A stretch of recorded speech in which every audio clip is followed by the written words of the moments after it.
La liste CAP CCIG 2017 a été déposée ce matin par Jean-Luc Davidas, le candidat de la précédente élection à la Chambre consulaire et l'auteur du recours en annulation est le premier à avoir officialisé sa candidature. Il est notre invité ce soir. Atelier de basket à Makouria, une vingtaine de jeunes ont appris à shooter et dribbler. Une manière pour l'association Azur de Makouria de les éloigner pendant quelques heures de leurs écrans de tout genre. Nager comme un poisson dans l'eau pendant ses vacances. Un projet à destination des plus jeunes initié par la mairie de Cayenne au centre aquatique. Reportage à suivre. Madame, Monsieur, bonsoir. Bienvenue dans cette édition. CAP CCIG 2017, c'est la première liste déposée ce matin en préfecture en vue des nouvelles élections de la Chambre de commerce et d'industrie. Une liste menée par Jean-Luc Davidas, l'un des candidats à l'ancienne élection, à la précédente élection de la Chambre consulaire. Il avait aussi déposé un recours en annulation pour fraude, annulation prononcée par le tribunal administratif de Cayenne et confirmée en appel par la Cour de Bordeaux. À la sortie de son dépôt de candidature ce matin, Jean-Luc Davidas affirme sa volonté de replacer la Chambre consulaire dans le débat économique guyanais. Reportage d'Yvan Lemar. Un peu avant 11 h, après une heure de formalité, la liste CAP CCIG 2017 de Jean-Luc Davidas est officiellement déposée. Aujourd'hui, on a déposé une liste, on n'a eu aucun problème de faire une liste. Elle s'appelait CAP CCIG 2016, maintenant elle s'appelle CAP CCIG 2017. De nombreux colistiers nous ont suivis. Il y a eu quelques changements, quelques petites modifications. Mais on repart sur la même base de liste, une liste avec des chefs d'entreprise qui ont envie de travailler pour leur pays, qui ont envie de travailler pour l'économie du pays et surtout qui amènent une compétence pour la Chambre de commerce. Sur cette nouvelle liste, on compte presque une dizaine de changements dans la composition. Il y a 5 personnes des Savanes, donc cette fois-ci un de Kourou, enfin 2 de Kourou, un de Sinamari, un d'Irakubo. On a 4 chefs d'entreprise de l'Ouest guyanais, dont un de Maripasoula, pour représenter les communes du fleuve. Parce que je pense que véritablement, encore une fois, notre antenne de l'Ouest guyanais doit se développer, doit s'agrandir et doit répondre à l'attente des clients de l'Ouest guyanais. Pour le moment, seule la liste de Jean-Luc Davidas a été enregistrée. La fin des dépôts de candidature est prévue demain à midi. Pour en parler ce soir, Jean-Luc Davidas, merci d'avoir accepté notre invitation. Tout d'abord, comment envisagez-vous de mener cette nouvelle campagne ? Comme la dernière fois, on fait une campagne nouvelle génération avec de la communication, Facebook, WhatsApp, site internet, tout est prêt, enfin tout est en train d'être finalisé. La liste s'appelle maintenant CAP CCIG 2017, avant elle s'appelait CAP CCIG 2016. Donc on va refaire une même campagne basée sur du respect. Nous avons fait une campagne propre, nous avons insulté personne, nous n'avons pas fait de tract et nous referons la même campagne dans le respect pour vraiment motiver les chefs d'entreprise à retrouver confiance dans la Chambre de commerce. Alors la grève de mars-avril dernier a permis à certaines avancées notoires dans le cadre de l'accord de Guyane notamment. Mais d'un autre côté, l'économie locale a été impactée, notamment certaines petites entreprises ont dû déposer le bilan. L'un des rôles de la Chambre de commerce et d'industrie est de soutenir ces entreprises. Que comptez-vous faire aujourd'hui pour accompagner ces entreprises guyanaises et pour insuffler un nouvel élan à l'économie guyanaise ? C'est simple, la Chambre de commerce et d'industrie, dans son rôle d'appui aux entreprises, doit aider les entreprises à trouver des solutions. Ces solutions, elles passent soit par une restructuration financière, soit une restructuration de l'organisation même de sa manière de fonctionner. Et la Chambre de commerce et d'industrie de la Guyane doit motiver et doit accompagner ces entreprises jusqu'à ce qu'elles puissent retrouver l'équilibre financier de leur entreprise. Aujourd'hui, il y a un grand travail qui a été fait par les permanents de la Chambre que je salue fortement. On peut faire plus et on va faire plus. Aujourd'hui, on n'a pas encore les résultats complets des incidents qui vont être suite à ce mouvement. Il y a des entreprises qui sont en difficulté. Il y a des entreprises qui vont revoir un petit peu le boom suite aux investissements qui sont prévus. Donc, c'est vraiment un bilan à long terme qui sera fait. Alors, nous l'annoncions la semaine dernière sur l'antenne d'ATV Guyane. Richard Gabriel, président sortant, a décidé de ne pas se représenter. Il invoque des raisons personnelles et des raisons de santé également, mais surtout des menaces il lui aurait été proféré à l'issue de l'annulation de la précédente élection. Qu'en pensez-vous? Quelle est votre position à ce sujet? Écoutez, j'ai fait avec mon équipe une campagne très, très digne, une campagne très propre en 2016, respectueuse. L'article 40 nous a obligés de porter plainte quand nous avons découvert des vols, puisque les entreprises guyanaises, les entrepreneurs guyanais n'ont pas pu voter. Donc, dans notre rôle et dans notre fonction et dans notre prochaine mandature, il faut qu'on représente les entreprises. Donc, c'était aussi dans notre rôle de le faire. Je ne sais pas qui a menacé M. Gabriel. Je n'ai pas menacé M. Gabriel. Si M. Gabriel veut porter plainte, qu'il porte plainte. Mais moi, je n'ai pas menacé M. Gabriel et je n'ai menacé aucun membre de la liste actuelle. Donc, ni la liste passée d'ailleurs. En tout état de cause, la justice a fait son travail. M. Gabriel aussi a dit que les pièces que nous avons fournies étaient fausses. Il met en doute les compétences de la justice, libre à lui. Maintenant, je voudrais qu'on puisse tourner cette page. La justice a fait son travail. Aujourd'hui, il y a une justice pénale qui fait le sien. Moi, je voudrais qu'on voit maintenant l'avenir des chefs d'entreprise. Je voudrais qu'on voit l'avenir de la Chambre de commerce. Je voudrais qu'on ait une vision économique à long terme. Avec le MEDEF, on avait produit un document qui s'appelait Guyane 2040. Pourquoi pas voir une vision sur l'avenir avec la Guyane, avec les 2 milliards qu'on a eus en mars, avec les 2 milliards qu'on aura peut-être demain. Moi, c'est cette vision que j'aurais voulu qu'on discute. Alors, à la fermeture de la préfecture, aujourd'hui à 17 h, il n'y a qu'une seule liste enregistrée, la vôtre. Mais il semblerait, je dis bien, il semblerait que votre ami et ancien mentor Stéphane Lambert serait également sur le point de déposer sa liste. Qu'est-ce que vous pensez? Est-ce que vous redoutez cette candidature? Alors, M. Lambert n'a jamais été mon mentor.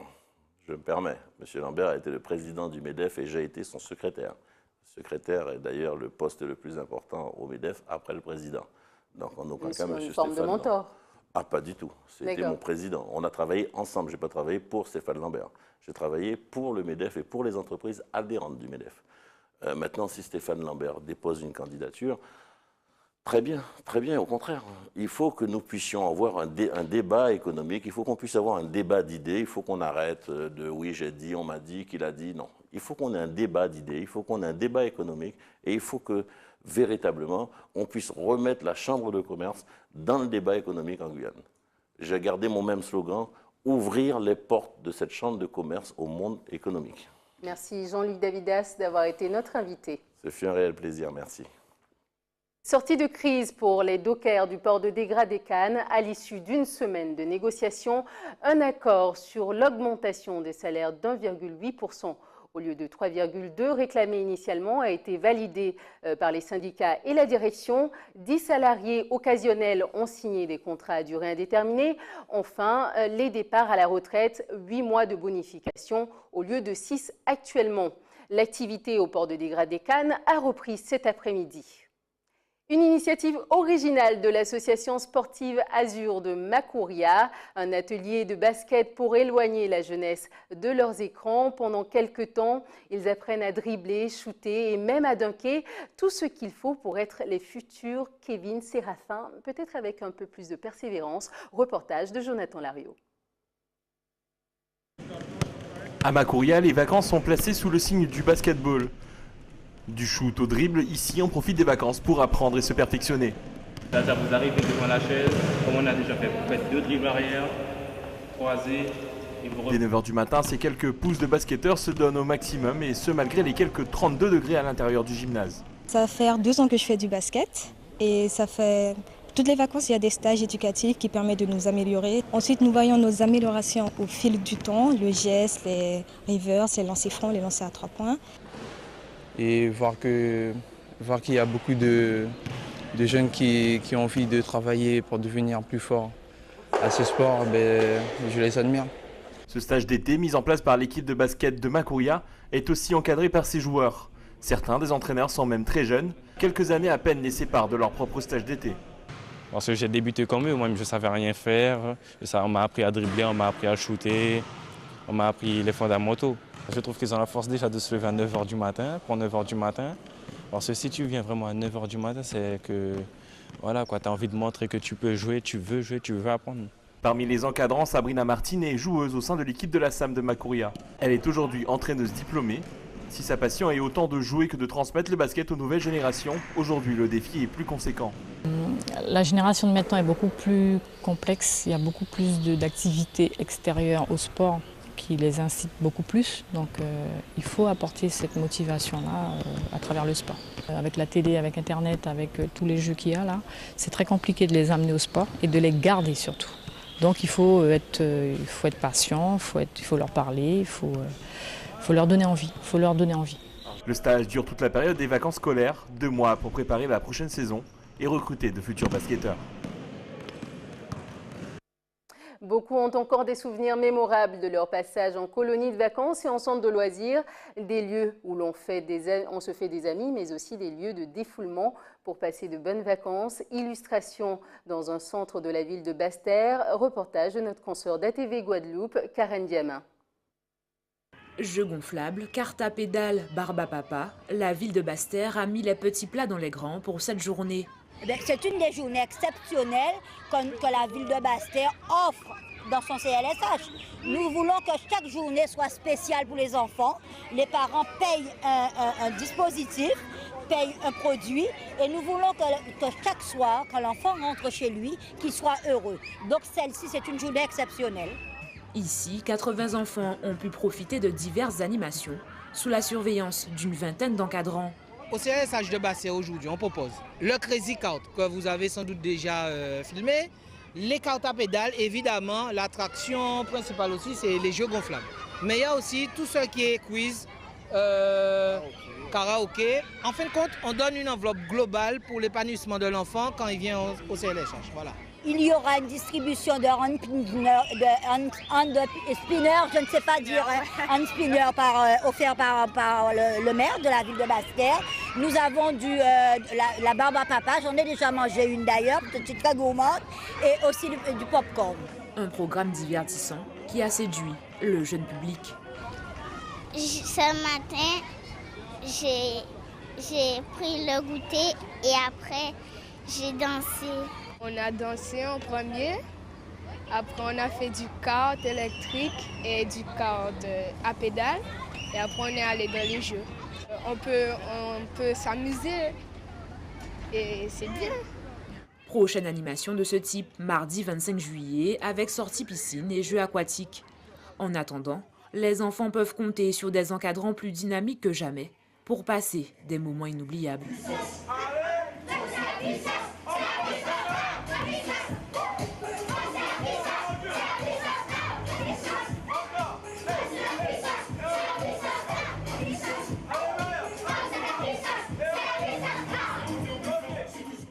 Selon une étude rendue ce matin, un Français sur 7 affirme ne pas savoir nager. Apprendre à nager dès le plus jeune âge réduit de 88% le risque de noyade. Le projet J'apprends à nager, mené par la mairie de Cayenne, propose des stages d'initiation au centre aquatique, immersion dans une activité qui pourrait bien sauver des vies.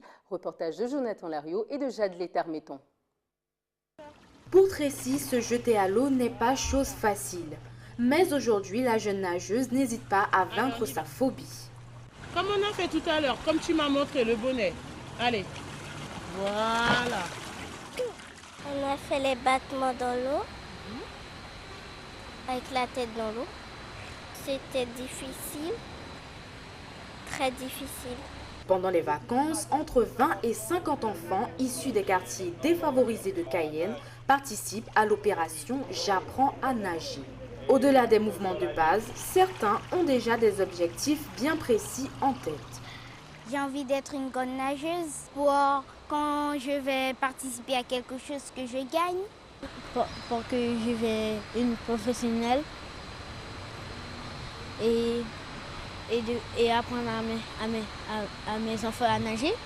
C'est la deuxième année consécutive que la ville de Cayenne et la DJSCS proposent ces stages de natation estivaux. Une initiative qui permet à ces jeunes Cayennais d'apprendre à évoluer en milieu aquatique en toute sérénité. On n'apprend pas à nager comme ça, donc il y a tout un processus, on va dire. Donc d'abord, on fait une entrée dans l'eau, c'est-à-dire on vous montre comment ça se passe, qu'est-ce que ça fait d'avoir la tête dans l'eau, parce qu'on ne marche pas et puis on a la tête dans l'eau. Qu'est-ce que ça fait aussi de ne plus avoir à nager, puis on sent le sol. Donc c'est différents processus qui au final va nous permettre à l'enfant d'être autonome dans l'eau. Jusqu'au mois de septembre, chaque session dure 15 jours. Un moment plein de soleil et de bonne humeur. À la fin de cette édition, voici les titres que nous avons développés. La liste CAP CCIG 2017 a été déposée ce matin par Jean-Luc Davidas, le candidat de la précédente élection à la Chambre consulaire et l'auteur du recours en annulation est le premier à avoir officialisé sa candidature. Il était notre invité ce soir. Atelier de basket à Macoria, une vingtaine de jeunes ont appris à shooter et dribbler. Une manière pour l'association Azur de les éloigner pendant 1 heure ou 2 de leurs écrans de tout genre. Nager comme un poisson dans l'eau pendant ses vacances, un projet à destination des jeunes initiés par la mairie de Cayenne au centre aquatique. Nous les avons suivis dans leur plongeon. Merci à vous de nous avoir suivis. Tout de suite, l'information de nos confrères de BFM. Je vous souhaite une excellente soirée sur ATV Guyane.